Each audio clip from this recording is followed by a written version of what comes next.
professor of quite a distinction, teaching at a couple of places, Montclair and Rutgers as well, advising Greg Schiano on how he can cover a couple of point spreads, and also performing on Scripps TV. We welcome back to the show one of our favorite and a member of the Degenerate Brethren, one of our favorites, the great Len Robbins joins us here on the program. Len, how are you, my friend?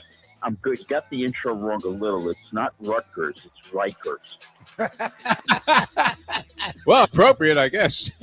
Especially with what's going on in the world today. The time. Wake up with Defo, joined by Lubie. Welcome to the Defo Show. Very pleasant. Good morning, everybody. Welcome to another edition of the Defo Show. Jeff DeForest. We got Mike Lubie Lubitz and the Rick Pitino.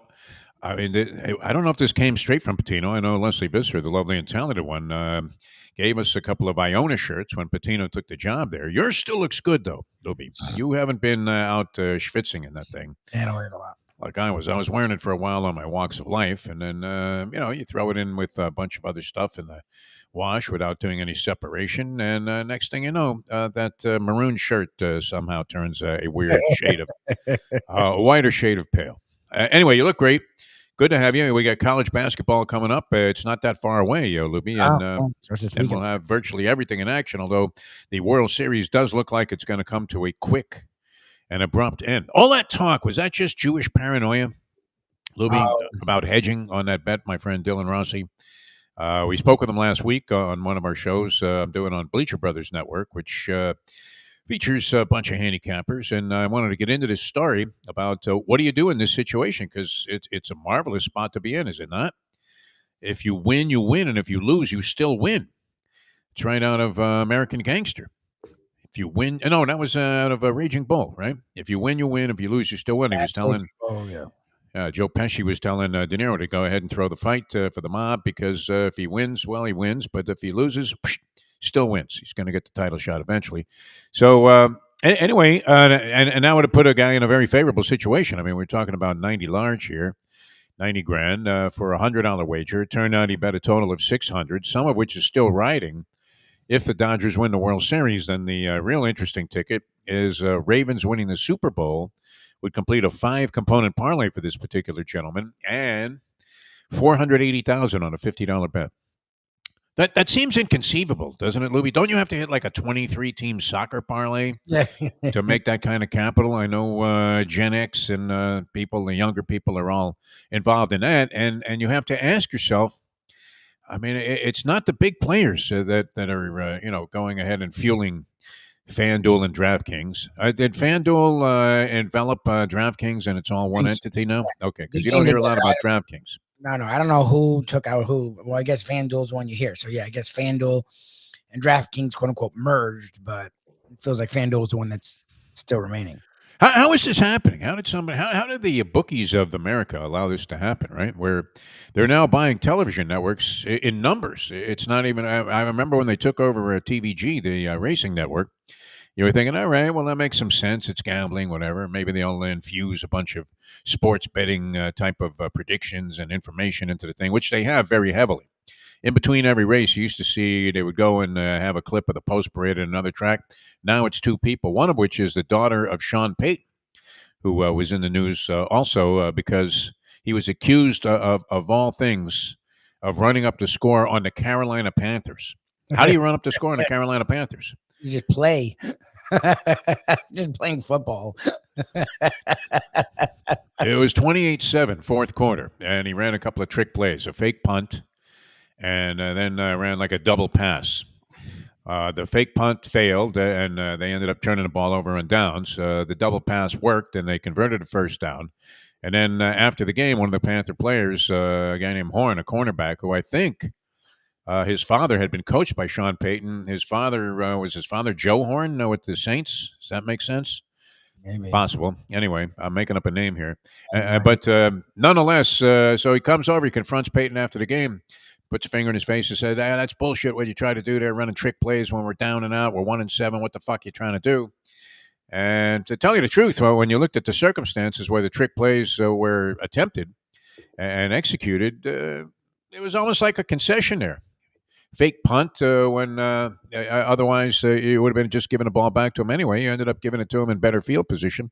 Peyton's answer was the same thing as mine. You know what? Figure out a way to stop it. If you're gonna, you can't cry. I mean, if you're really bad, you can't cry what the other team does to you in the confines of the 60 minutes of the game. Then just figure out a way to stop it. If you're down 30, don't let yourself get down 50. Exactly. Stop it right here and now, and decide that no matter what, I'm telling you, we're going to put up a touchdown on you, and you guys can go fuck yourselves. We'll get you next time. That kind of thing. But that was his response too. Just play better. That would be the reaction, and you won't have to worry about having a score being run up on you because it's a pathetic, weak argument after the fact. It really is. I mean, sometimes it's in poor taste, you would say, but the other team really has nothing to complain about because they just flat out suck. Yep. And that would be the problem. All right, many things to get to here. The Heat unveiled that statue last night, Louis, of Dwayne Wade. Now, it had already come to public light. I don't. Did they unveil it? Have a preliminary unveiling, and then they actually officially unveiled it at the game last night? There was just leaking of whatever that is. So I guess people would be ready for that. It has to be the worst representation of a guy I've ever seen. I mean, that was being commemorated in that fashion. The butts for the Hall of Fame are an atrocity most of the time. So compared to that, maybe not. But yes, usually statues, because I've been to the Staples Center, and they have 40 statues there. Magic looks like Magic. I think they have a Shaq. Shaq looks like Shaq.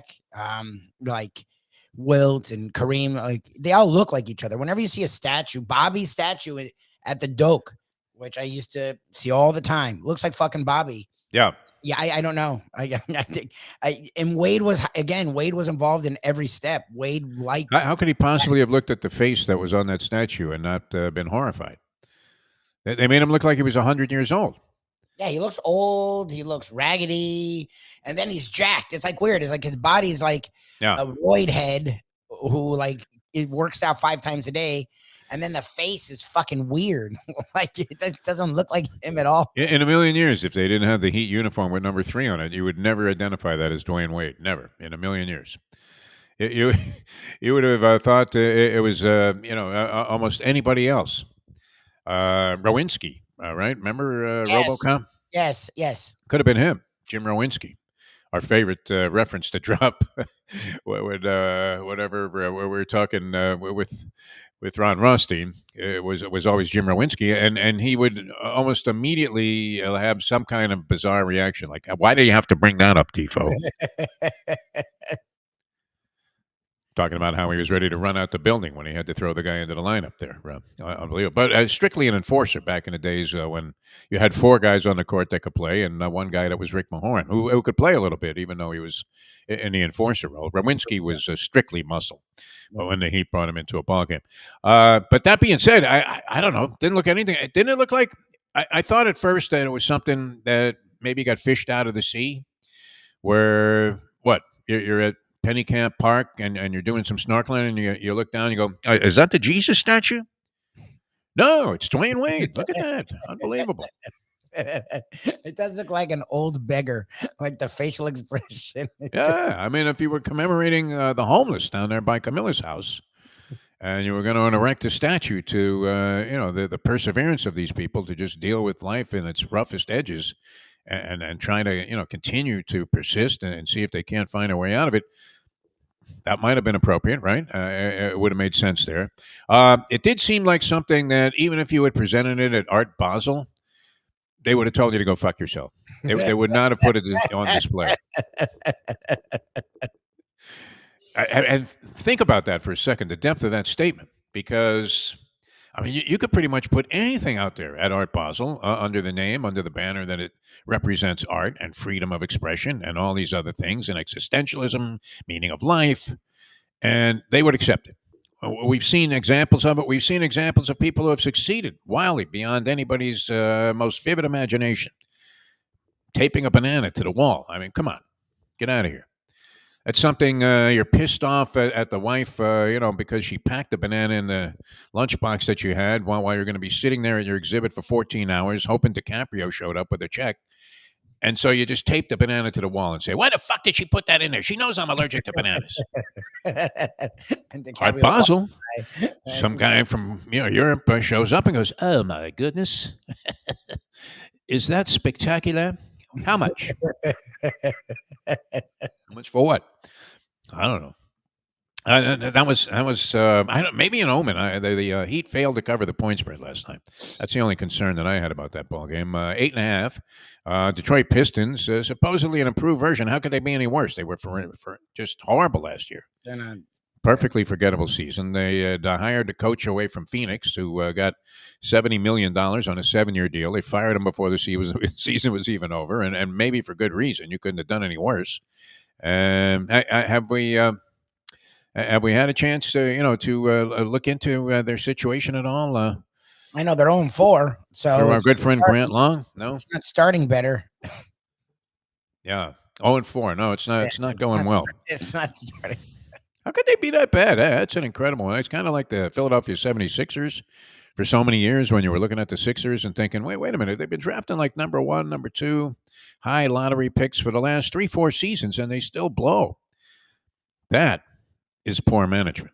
But the Detroit Pistons, once a glamorous franchise. Oh The yeah, Bad Boys, and they had some really classy players at different times. yeah. I mean, in the 2000s, they went on like, was it a 6 or 7 year run where they were in the conference finals, went to a couple finals.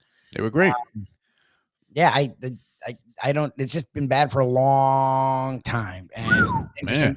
I mean, they draft high every year. That's the funny thing about it. As much as you don't like the lottery or tanking and all that bullshit, like they get high picks every year. It's just they pick the wrong guy every year.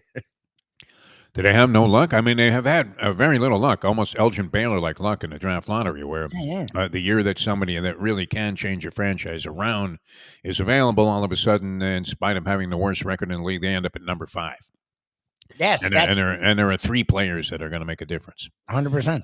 Yeah, so they've had some bad luck in it. I don't know that Cade Cunningham is a number 1 overall pick. I mean, the guy looks like he can play, but I don't think that really sparked any level of euphoria around Detroit when they ended up with him. And he has developed into a very good player. Grant Long was telling us that last year, that he was vastly improved, and I think we've seen that if you just follow his stats. But nonetheless, not much of a challenge last night. Although the Heat did trail, I believe, by a point going into the fourth quarter in this game. Of course it did. They had a horrible third quarter. Did they have another ceremony? Is that why? Was this similar to dedicating the court to Pat Riley that night when they just absolutely blew a gasket against the Orlando Magic? Speaking of which, I mean, are the Magic a team that you're going to have to take a look at, Lubie? Last night, Banchero, your man, Paolo Banchero, 50 points, 13 rebounds, 9 assists. They only managed to win their game by 4 points, but nonetheless, still pretty impressive, right? Who'd they beat? They beat the Pacers Oh, the by Magic. 4 points. The Magic now 3-1 on the season. The Heat are 2-1, and you have a couple of teams, Cleveland and Boston, got off to a 4-0 start in the Eastern Conference. So, anything yet, Lubie? Have you been observing enough NBA, enough Heat basketball to have any kind of preliminary ideas about what kind of season it's going to be? I've watched none. Like I forgot after that disaster game 1, I just was gonna let the season play out for a little bit before I paid attention. I know the Celtics look strong the first game. I know Anthony Davis has played really well for the Lakers, and it's supposedly finally the year that they're gonna make him the centerpiece. I don't know what that means. I think they lost last night, though, the Lakers. Yeah, they did. Pretty He sure played, they he did. played Yeah. well. He's played well, and they didn't win yesterday. But I don't know. I mean, I haven't. It's freaking October. Like I don't even really pay attention to basketball until like even after Christmas nowadays. Now it's like when football season is done, I'll start paying attention to basketball. I don't know. I don't know why, but it just feels like the NBA regular season is just sort of You're not inspired by the in-season tournament? no good. You haven't been making your plans to attend certain Heat games because they count for the in-season tournament? No. There you go. I'm not sure that's influencing my ticket purchasing desires any.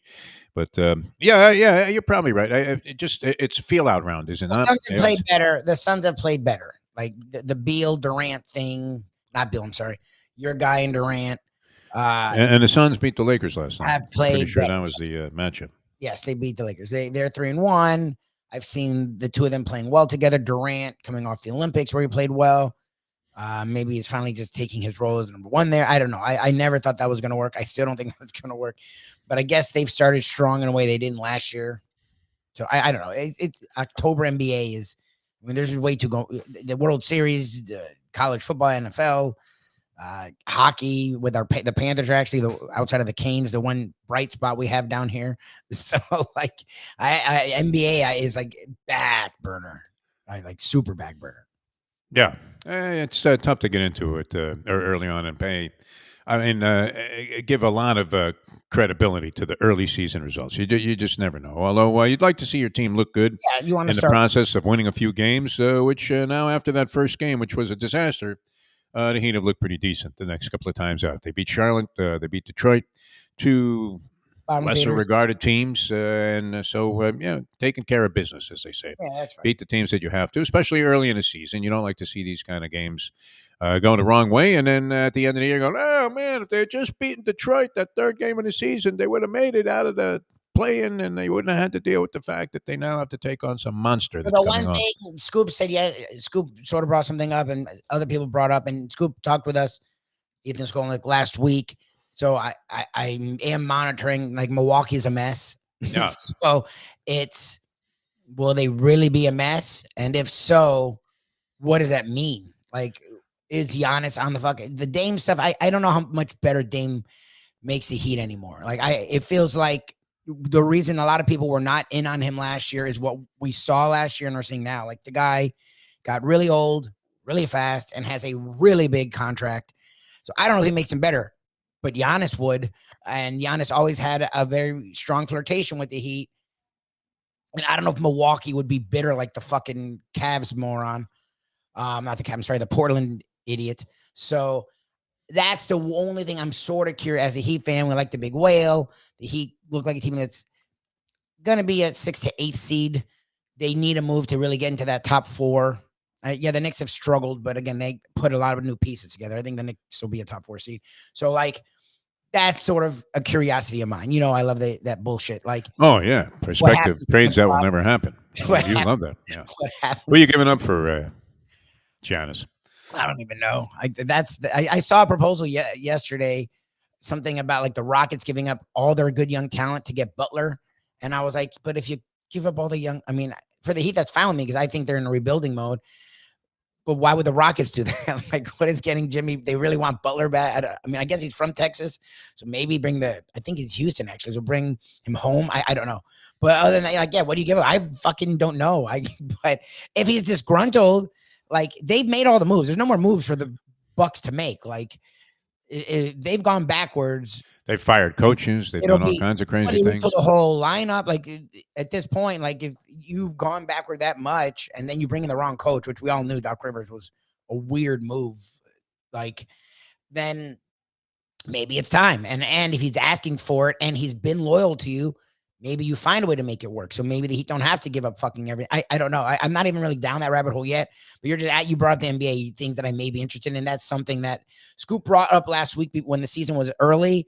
And it's still early, obviously, but we've played some games, and he hasn't been like, the Bucks are not good. 1-3 so far. Yeah. So, it's interesting. I mean, it would be one thing if you could think of something. People have been looking for a solution, and you have the Dolphins in a similar situation now, where they made a bunch of moves. I mean, you have the Heat pieces that are in place, but you know they're not enough to win a championship. Bingo.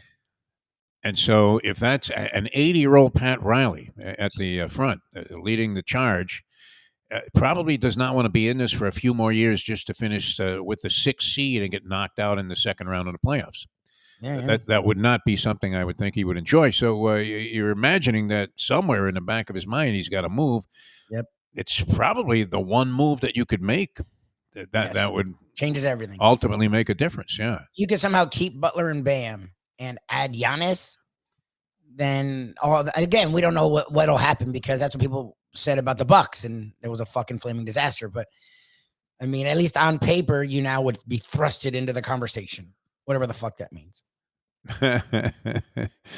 You're wearing a Jeff Rulin fan, Andy says, if you remember him. All right, the Dolphins. It struck me yesterday on my walk of life. What's going on with the Dolphins season? There's a parallel there to the Terry Schiavo story. Is there not, Lubie? You brought it up Do yesterday. you see this? I mean, where for years in futility, the family and friends, the husband, the children, whatever, of Terry Schiavo are begging the government to allow them to put this to an end. She's been on life The problem support for was like the 20 parents, years. though. You're not look there. It was family and the husband who had already moved on because it had been like 20 years, but he still loved her. He just accepted reality. Remember, it wasn't it the parents that were fucking loons I and thought it brought. was only Jeb Bush. Maybe you're right about No, that. there was some family member. I mean, he just didn't do it out of nowhere. I think it was the parents. They were like on that side of the aisle and were Yeah. really fucking extreme. I mean, the And woman was not recovering. That oh, was it had been clear. years, and she was showing zero. They can track brain activity. Like she had shown zero brain activity for fucking years, and was literally a vegetable. Sadly, it was a tragedy. And the parents couldn't let go. And then the right, and then like I remember Jesse Jackson, who's literally always been very on the other side. I remember because I worked in the state capitol. And I remember you would see like Jesse Jackson and like Sharpton and like all these people, and it's like I think you're in the wrong. What is going on? The fuck you doing here? Yeah. They're trying to talk Jeb into letting this poor sucker pull Prayer the plug on his wife. circles Yeah. in the middle of the fucking Capitol. It was. I mean, and they stole the theme of that story, and they used that and made it into a movie, $1 Million Baby, where you had Hillary Swank on life support for like the last 45 minutes of the movie, and you're screaming, "Die already! Exactly. Die already, please!" Couldn't afford another popcorn. I mean, it took forever, right? Clint Eastwood is standing there by the bed. Swank is a vegetable, basically a Terry Schiavo story. But you know, after a while, you're thinking, when do we take this whole project off of life support? Bingo. And that's the kind of thing I think the Dolphins are facing. What are they going to do? I mean, they pushed all in. I'm not sure it's a premature evaluation to think No. this ain't working. They're 2-5, and they just played their easy stretch. Like, Yeah. Okay. Now you could make the excuse that they were blindsided by the Tua injury why? and were completely unprepared for it Okay, because they made a mistake. All right. So let's say if that was the only thing that they did wrong in their plan to win a Super Bowl championship by spending all of this money on offensive players, and getting all of these stars, and paying Jalen Ramsey, who is an excellent player. I don't think anybody would denounce the idea that he's a good guy to have on your roster. But makes a difference. when you had other defections on the defensive side of the ball, and your defense just got eaten alive by a midget quarterback, Yep. Yeah. a guy that literally looks like, I mean, I know Kyler Murray's got talent, but when you watch him out there, you're thinking, how are we losing to this guy? Well, and that's the thing is for the novelty of what Kyler Murray was, there's a reason no one ever talks about him anymore. I mean, between injuries and just lackluster play, yeah, they got him a real weapon in Marvin Harrison Jones, who's not Marvin Harrison Jr., who's a fucking freak of nature, but it's just a receiver. Like we've seen, you can have a receiver and you're still not going to win anything. Like look at the Giants. Neighbors is legit, and they are fucking like. Kyle Murray is not a great quarterback. He hasn't been a great quarterback. That team's floundered. Like, and you had a double-digit lead at home. Like, you don't lose that game. And that I understand there's a whole season, and the whole NFL is parity. So even if you do play, I don't know. I don't think they play a Ravens or the Chiefs this year. But even if you did, it's not scary. I mean, both those teams have had weird losses or weird games. In the Chiefs' case, like. It's Chiefs just edging out every week. I mean, the one team they beat soundly was the 49ers, who then subsequently came back and knocked off the Cowboys when the entire degenerate world was thinking 4.5 with the Cowboys looks pretty fat. And ended up getting just beaten like a drum there as San Francisco not only won but covered what I think went off as a 5-point spread, which kind of surprised me, although they did get a couple of their players back. Brock Purdy was playing terribly. Yep. But yeah, Kyler Murray it was very exciting at first as a proposition, and he acquitted himself pretty well early on. Yeah, then started getting hurt, and Arizona went nowhere, a floundering franchise that seems to have been very poorly managed for the last decade or so. And you're losing to those guys with a defense that should be in pretty fair shape. Yeah, you know what's funny, too? If in-game betting, all you would have to do is listen to the color analyst, and you could make a fortune on in-game betting. Because even last night they were talking about, Aikman is talking about how Brian Daboll has decided to go ahead and simplify things and pound the ball, run the football, even though the Giants weren't doing it all that well. Take some of the heat off Daniel Jones so he's not under immense pressure. And that strategy was working.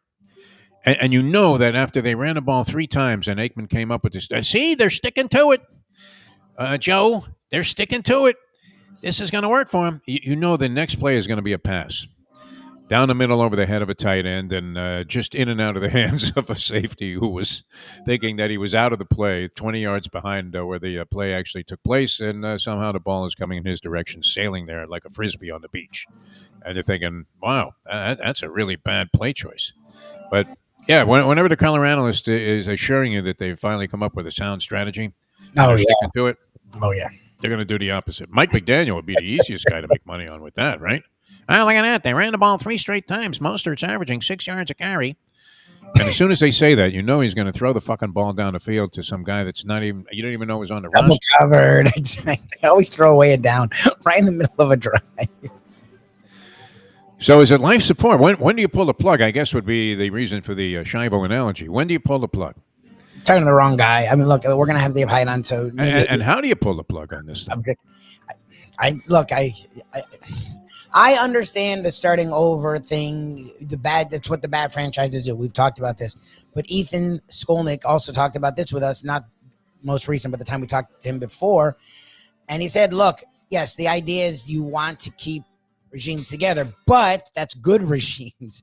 Like if a group is not doing well, if they're going backwards, which is what this group is doing, you don't just keep them together to keep them together. Like you have to sort of start over. My problem is the piecemealing bullshit. Like people either want to keep McDaniel and go and get a new GM, or they want to keep Greer and then go and get. You don't hear a lot of keep Greer sentiment. Well, finally, there's. I don't know that I have ever heard anybody say, "Wow, this guy's doing a great job." No, he's not.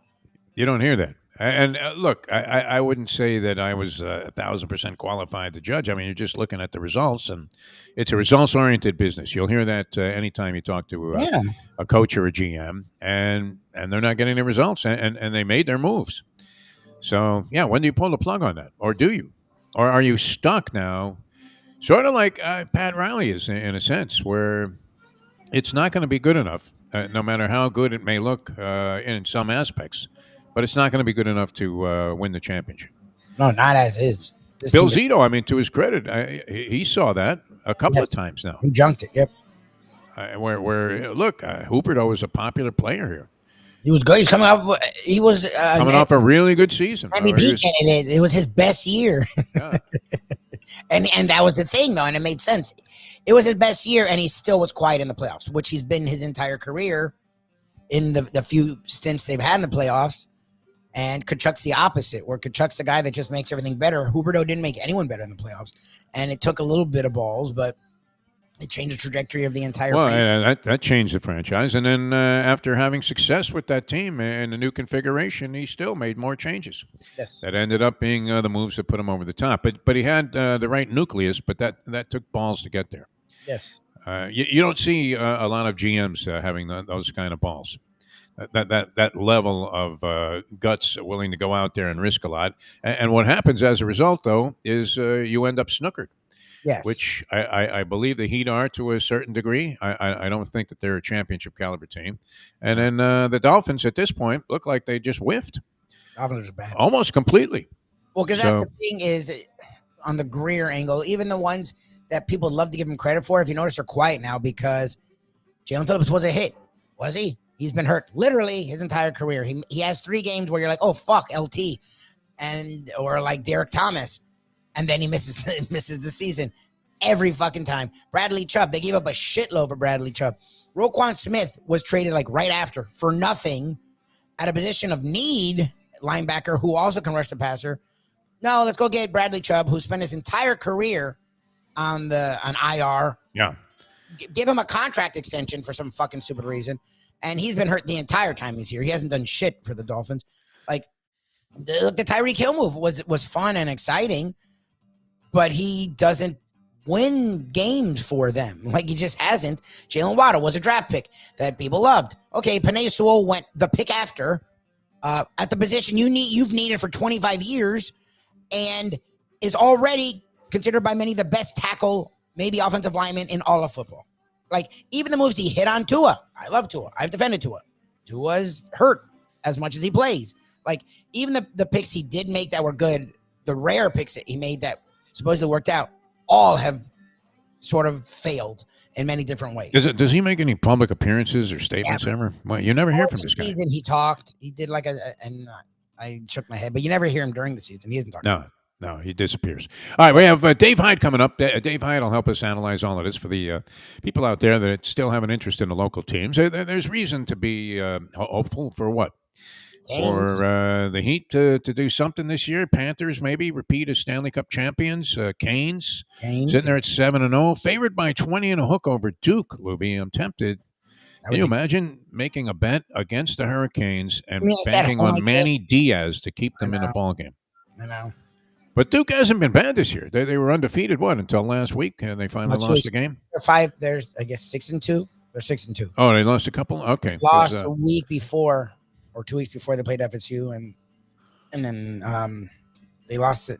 Someone after that. They lost last week to someone. They lost. That's what it was. Yeah. They lost the week before FSU, beat FSU, and then they lost last week. Who did they lose to? Clemson? Was that it? They were playing a tough game. And they hung in there. I'm pretty sure they easily covered the point spread. All right, we're going to come back with they took SMU, who's ranked really good, actually. And they were 11-point favorites, SMU. They took, as an almost 12-point dog, 11 and a hook dog, they took SMU to overtime and lost by 1. There you go. I don't know. I rest my case. Manny Diaz, a hell of a coach. Misjudged here by the South Florida media. He's not a great coach. He's a solid coach that Duke, I think, will be happy with. Yeah. He just wasn't going to work here. Is he within 3 touchdowns of the Hurricanes, though, and Mario Cristobal, his former team, I think so. Who he has to be like just drinking blood of a bat, getting ready for this game to try and show them that, hey, you know what? You fucked up. This Cristobal can't coach his way out of a paper bag. He can recruit. We'll give you that. He can't compete in terms of talent, but we're going to beat your ass. He could be saying it. All right, Dave Hyde coming up in just a moment here as we continue in a moment. Now that. The time. It's 8:32. Champions, the outstanding simulcasting room at beautiful Hialeah Park. Yes, the grand old lady of thoroughbred racing has never been more vibrant, and you can wager on the races from the top tracks around the country while enjoying a cocktail at the Brass Rail Bar or any of the fine foods served throughout the facility. If poker is your game, you're covered in style, and you can play all your favorite Vegas-style games, including blackjack, craps, and roulette, in Hialeah Park's sizzling hot casino. Get a player's card when you walk through the door for all kinds of generous amenities, including our favorite, free play, when you come out to the ultimate casino and entertainment destination, Hialeah Park. These days, we're all looking for comfort anywhere we can find it. Thank goodness for Landlubbers Raw Bar and Grill in the Plantation, because they are making sure you are as comfortable as possible. First of all, they're not only open for delivery and pickup. All you have to do is go to landlubbersbarandgrill.com for both pickup and free delivery. You're going to have the best wings in the world. You're going to have a great burger. You're going to have their amazing soups. Again, Landlubbers, Raw Bar, and Grill. It's nice and easy. Just go to landlubbersbarandgrill.com for both your pickup and free delivery. Thank goodness for Landlubbers for making you always feel right at home. Are you looking to buy your first home? Have you been turned down for a loan? Do you need to refinance or get money out of your home? Call Michael Kodsey, CEO of Choice Mortgage. He's been helping the South Florida community get mortgages for 30 years. Hi, this is Michael Kodsey, CEO of Choice Mortgage. We have the most competitive fixed rates in the market. Call me 24/7, 561-441-2730. And remember, I don't just work banking hours. To make the right choice for your home, call Choice Mortgage today. The world, I mean, if my point was ever going to be embellished and going to be proven true, the world has gotten a sugar nut. Grab a bagel and a schmear, plus some Defo and Lubie. Welcome back to the Defo Show. I was just thinking, Lubie, as a matter of introduction here, and welcome back to the show. We got Mike Lubie Lubitz. I'm Jeff DeForest, and we're about to welcome a gentleman we always enjoy having on, especially when we're seeking clarification, many times for theories of the absurd, which don't know how he feels about the Terry Schiavo analogy with the Dolphins. But we do want to bring on the distinguished columnist. It was always the old joke, right? Hey, with the last person here, bring the flag. and he's among the last of what was at one time just a brilliant. I mean, for a South Florida media entity, think about the people that were on the Sun Sentinel staff, including guys that were still very much involved with Mike Mayo. What was always, kind of, how acerbic he can be in his writing, talking about local teams. He wasn't afraid to say, "Hey, Dolphins suck. Shul is finished." Dave Joseph taking on the racetrack people. Jim Sarney, of course, following everything that goes on in the media. And Dave Hyde, we welcome him to the show. David, how are you? Good to have you on the program, my friend. That was a hell of a staff you guys had.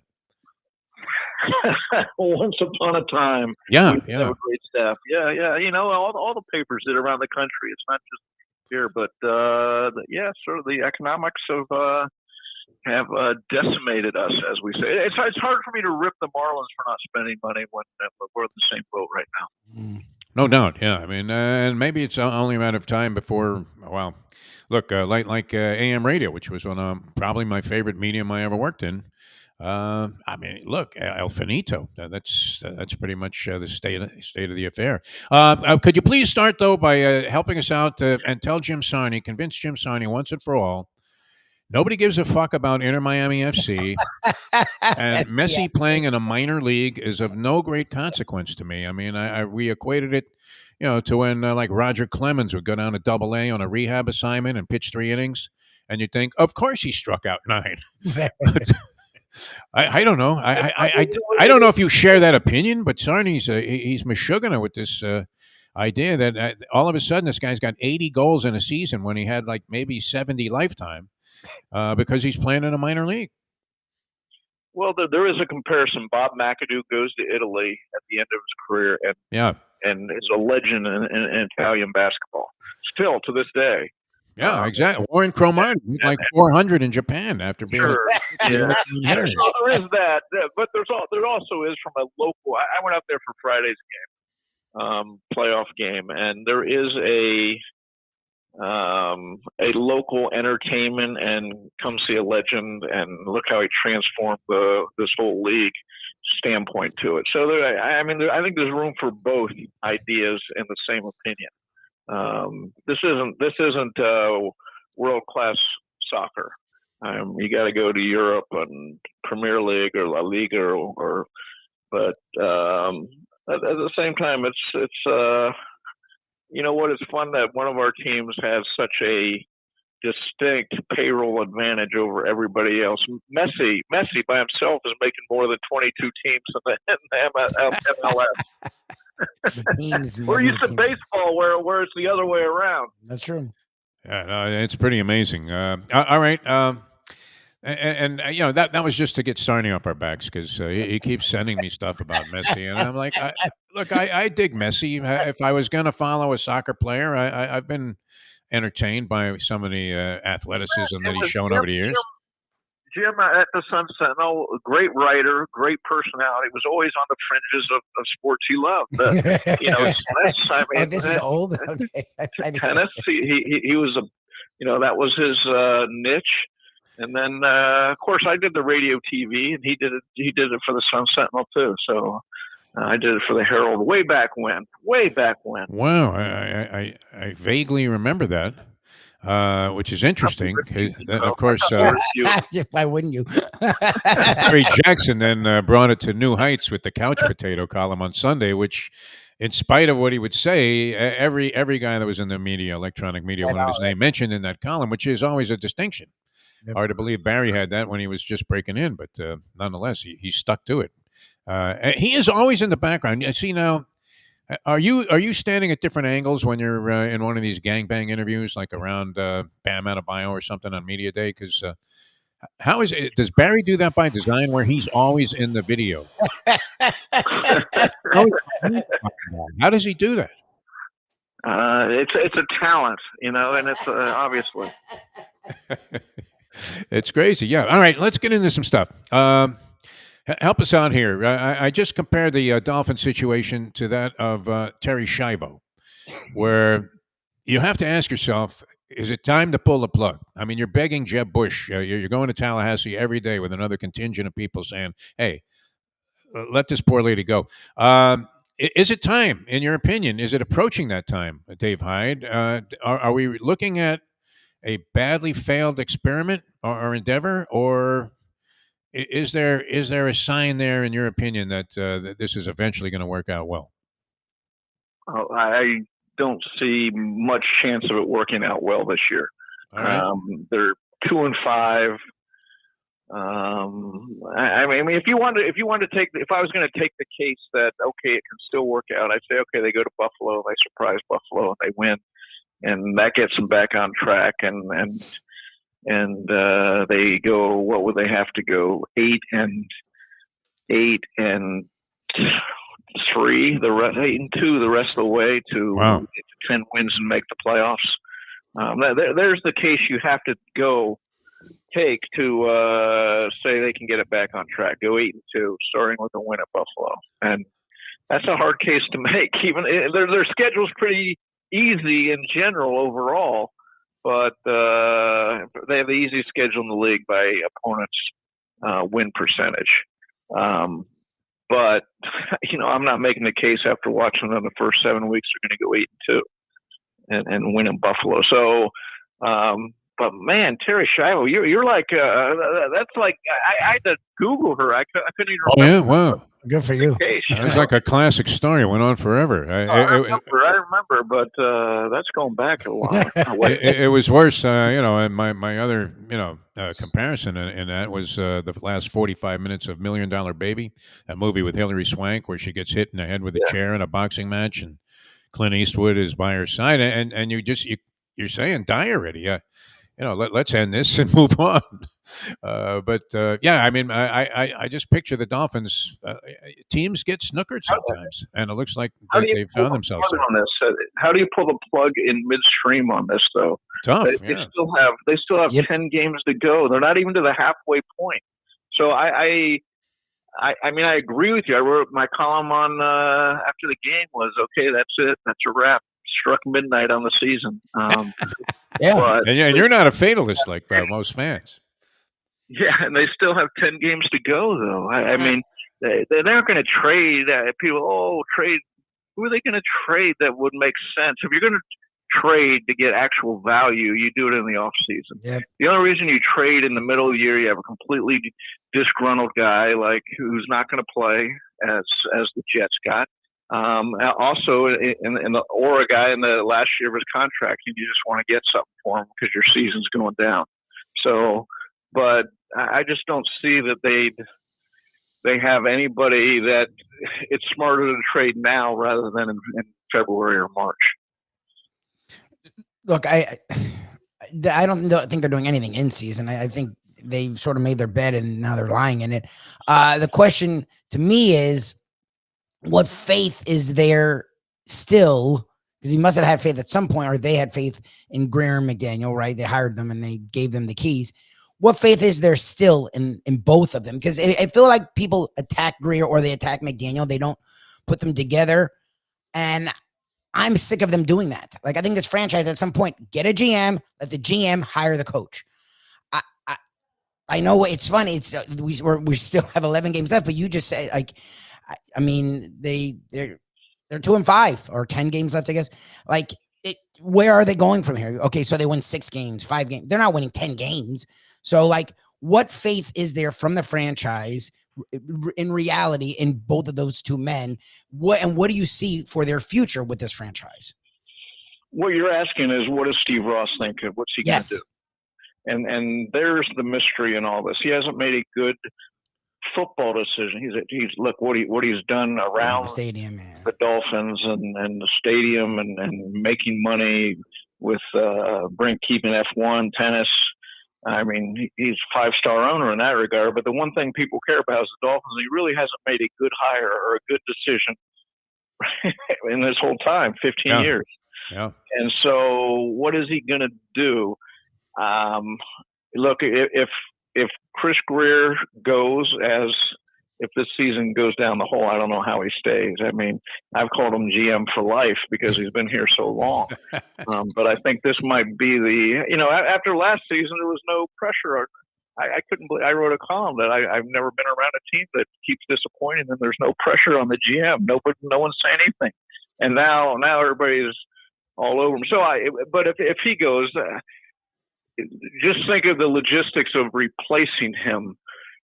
If you're going to get a high quality guy, he would want to, to run the football department. He would want to bring in his own coach.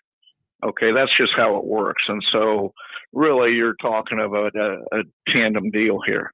So, this is the worst part of this job is you're with people when the elevator's going down on their careers. Yeah. And I'm not talking, and it's not just here. Here, Manny Diaz is coming in this week with Duke. Yeah. What are they, 6-2? He's having a nice year there, first year there, and you remember how it always ends up, Yeah. So such ugliness. Yes.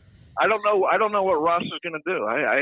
He just gave an extension to McDaniel at the start of the year, just as he showered money on everybody.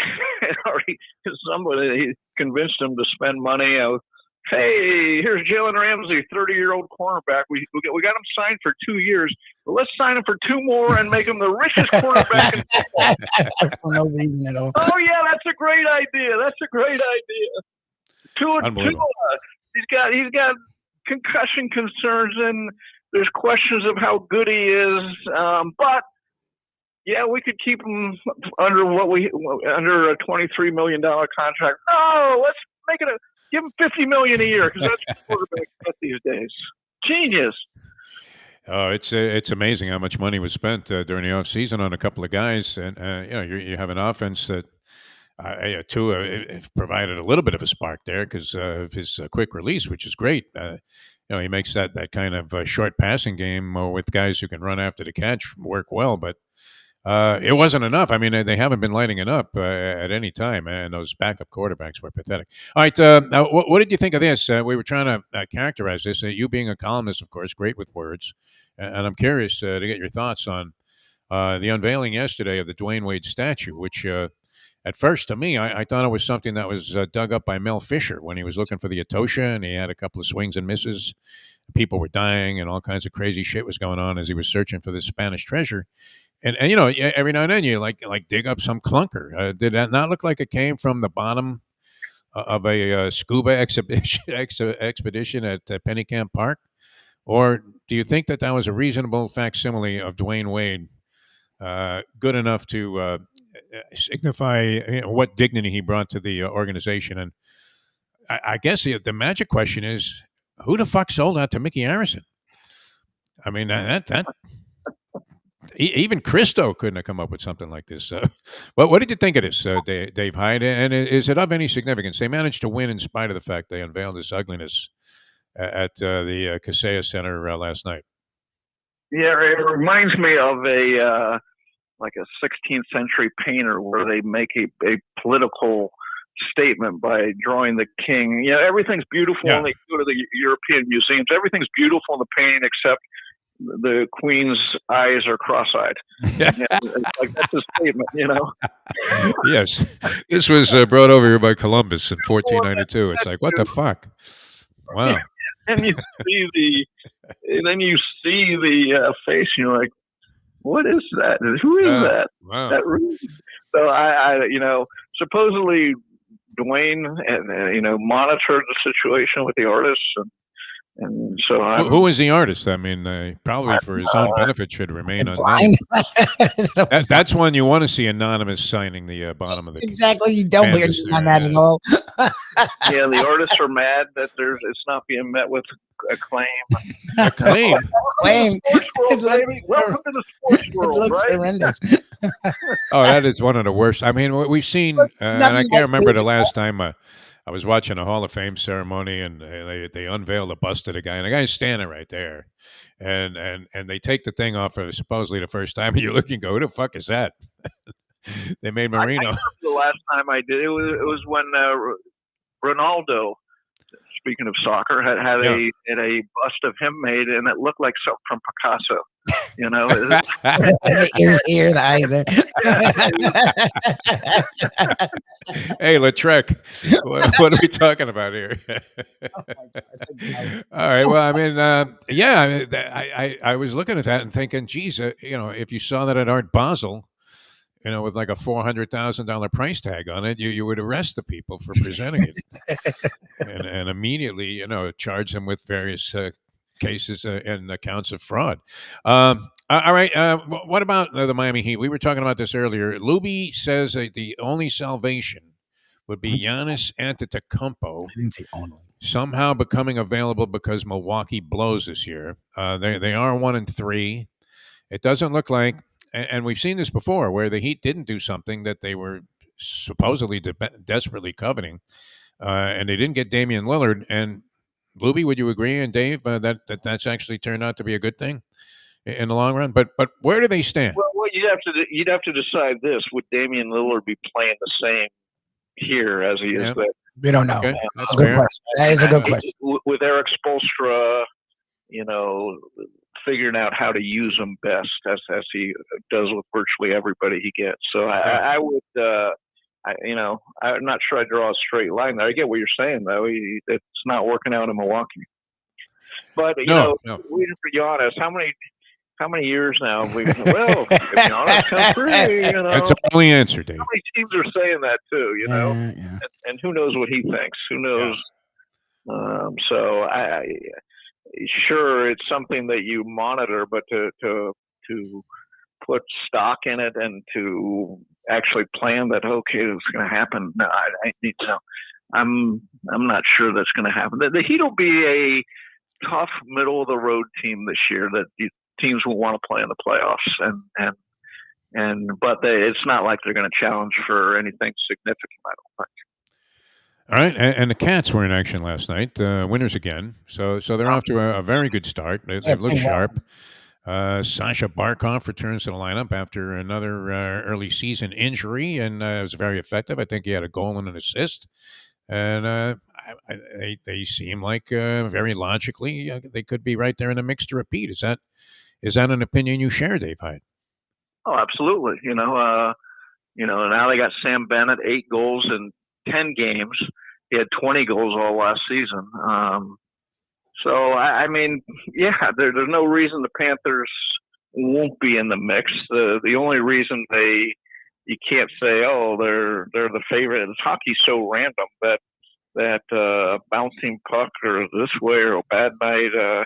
It's more than any other. Look, in the NBA, going into the playoffs, here are the 2 teams or 3 teams to watch.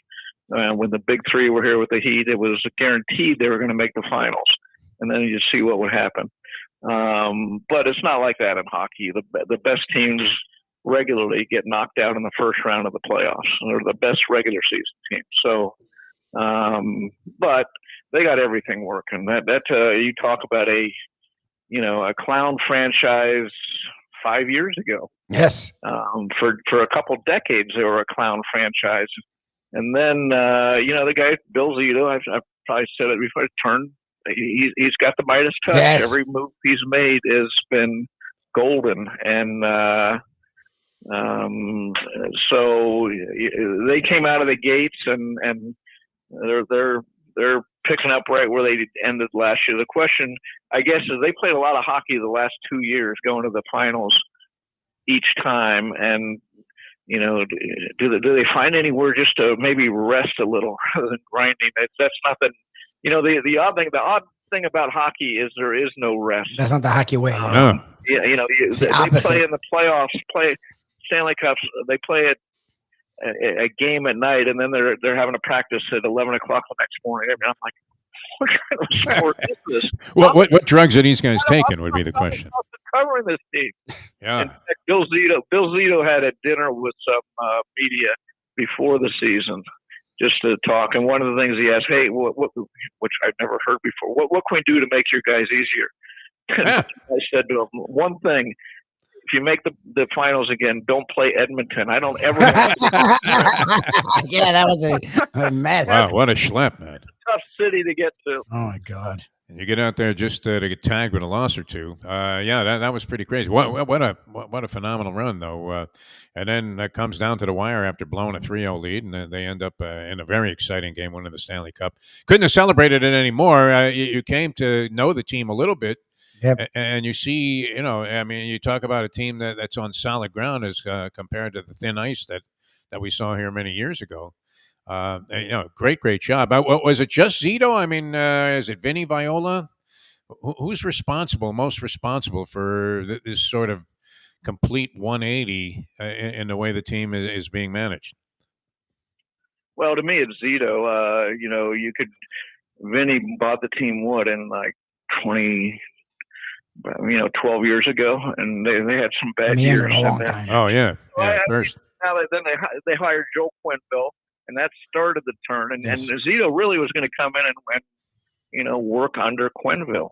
That was the idea, and then of course things went south, and it looked like, oh, this is another Panther story. And when Quenneville went out the door, and but no, they put Zito in charge, and it's you look at all the guys we've been mentioning, other than really Barkov, but for Hagee, Bennett, Reinhardt, you can go down the list of guys that were undervalued for whatever reason at other franchises, and they came here and their careers either straightened or they took off, and that's the number one thing. You look at the Dolphins situation, any team, is the number one guy in every franchise is the personnel guy. Getting, drafting, signing free agents, that type of thing, and then only then does all the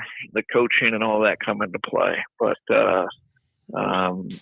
Zito went out and got so much talent that you've seen the results the last couple of years.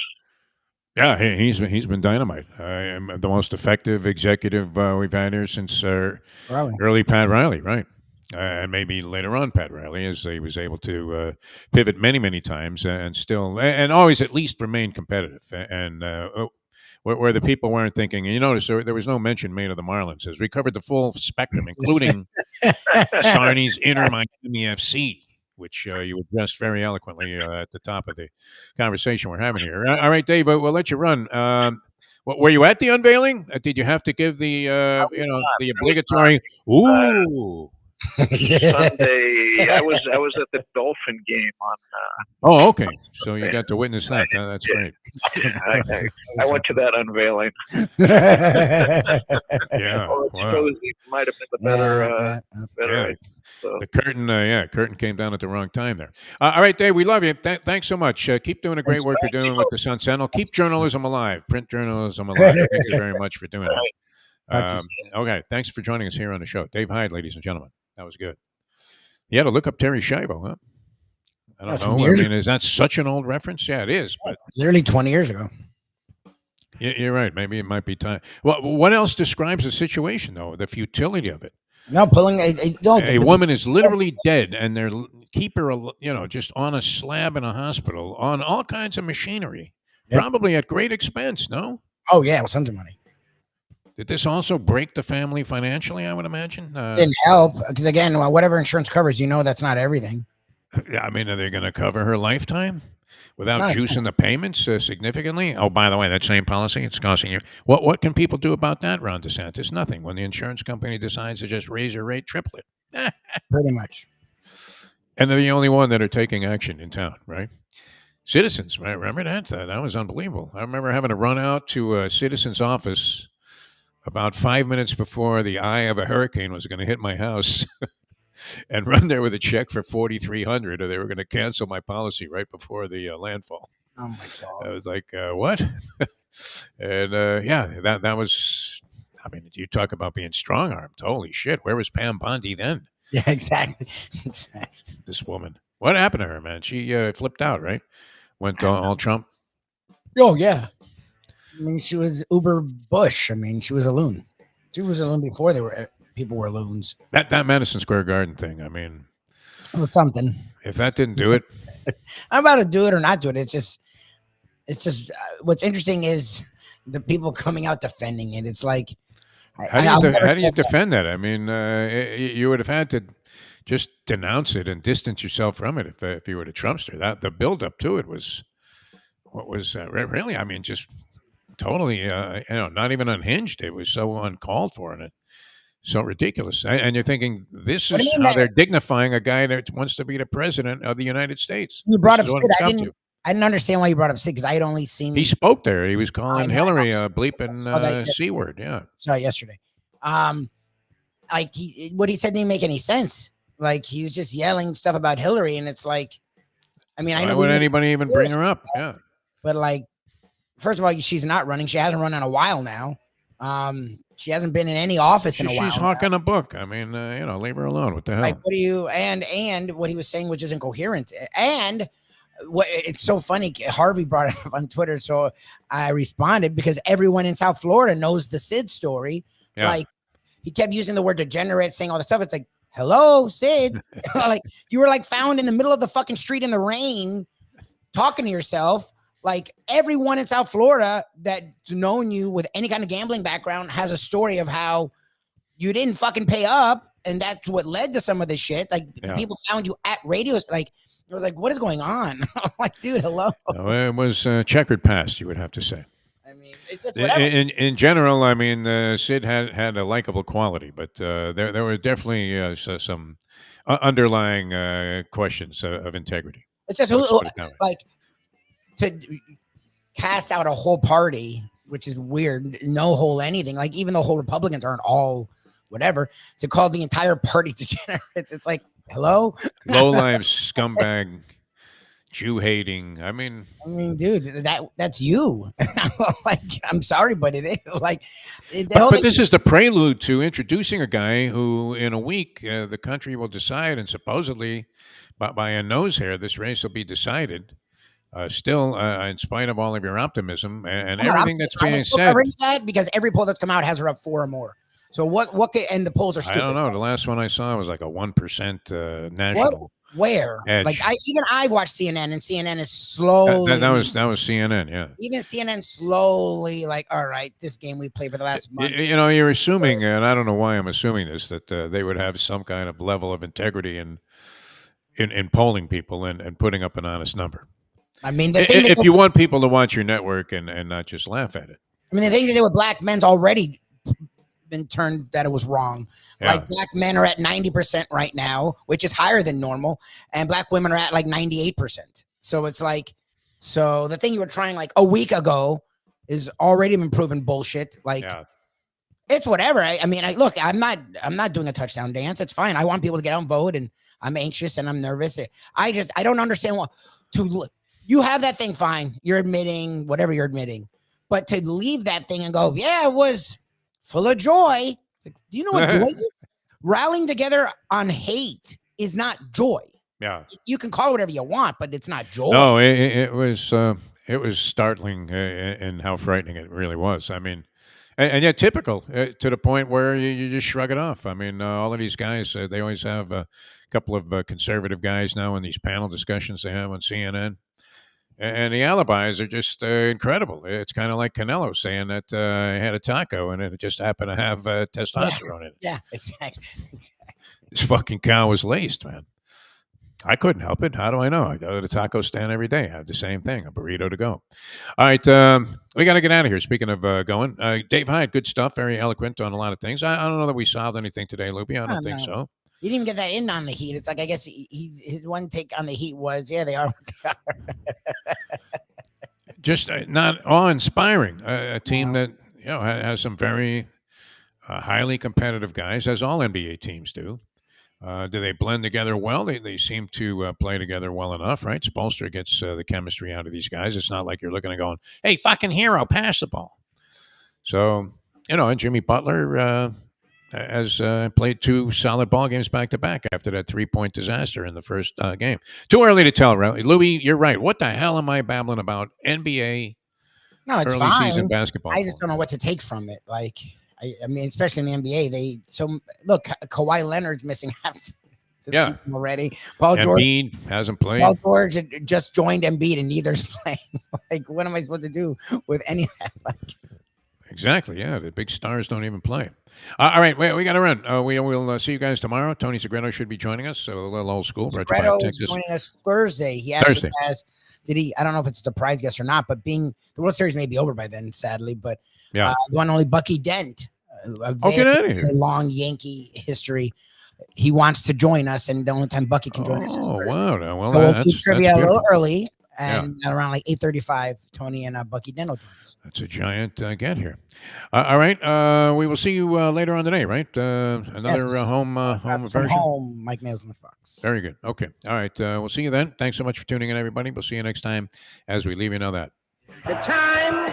it's 9:05. Let's go to eat a damn snack.